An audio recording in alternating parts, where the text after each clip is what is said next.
beheadings, massacres of civilians, ethnic cleansing. The Islamic State group's shock and horror approach to establishing their caliphate in large parts of Iraq and Syria has got many asking for a full-on United States attack. But there's one looming question. If it wasn't for the war on terror, waged in response to the 9/11 attacks by Al-Qaeda, would the Islamic State group even exist at all? Probably not. After 9/11, two countries, Afghanistan and Iraq, were invaded, and the costs were high. What went wrong? Well, here are just a few of the consequences of the war on terror.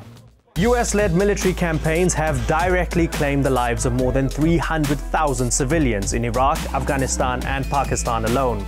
More than 6,800 US soldiers were killed waging these wars. Indirectly, the civilian death toll could be well over 1 million.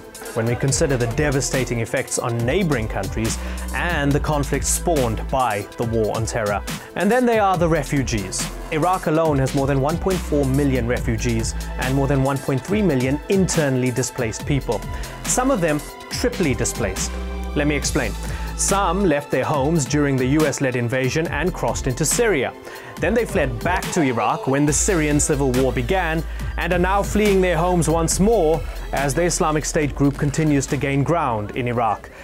And that brings us to the creation of armed groups. It may have started with Al-Qaeda, but over the years Al-Qaeda splintered into many factions with various agendas.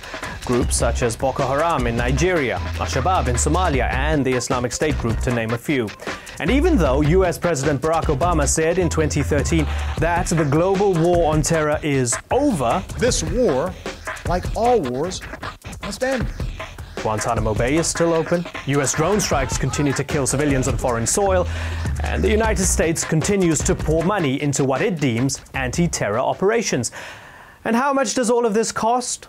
Well, since 2001, the United States has spent $4.4 trillion on this war, for a war that seems to have no end in sight. Or is the point of it all to have no end? So who loses out? Perhaps it's all of us. Imagine the schools that could have been built, the diseases that could have been cured, the poverty we could have tackled.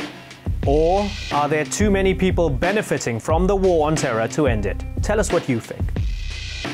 Subscribe on YouTube, follow us on Twitter, and like us on Facebook.